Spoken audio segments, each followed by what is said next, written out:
C'est en Allemagne, à Dresde, là où est né Pegida il y a près d'un an et demi, que les manifestants ont été les plus nombreux samedi, 6 à 8 000 personnes, pour dénoncer la venue de migrants en Europe. Ils étaient toutefois à moitié moins que ce qui était attendu. Pegida, qui signifie patriotes européens contre l'islamisation de l'Occident, avait appelé à défiler dans 14 pays, avec pour mot d'ordre la forteresse Europe, autrement décliné en slogans tels que non à l'immigration de masse et à l'islamisation. Ils étaient presque aussi nombreux dans la capitale tchèque, Prague, mais seulement 200 à Birmingham, au Royaume-Uni, où l'on a vu brandir des pancartes avec le visage du candidat à la présidence des États-Unis, Donald Trump, dont le discours prônant l'arrêt de l'immigration musulmane est apprécié par les militants de Pegida. Peu de monde aussi dans la capitale de la Pologne, Varsovie, mais des discours tout aussi virulents. L'Europe est actuellement envahie par des groupes organisés qui veulent dominer notre continent, affirme ce dirigeant du mouvement national, Robert Winicki.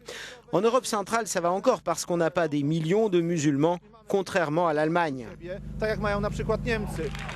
En France, à Calais, où vivent 3700 migrants dans un bidonville qualifié de jungle, Pegida avait bravé l'interdiction de manifester.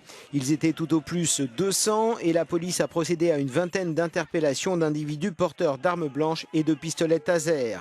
Des contre-manifestations se sont déroulées ici et là, comme dans la capitale irlandaise, Dublin, où Pegida a profité de l'occasion pour créer une nouvelle branche en Europe.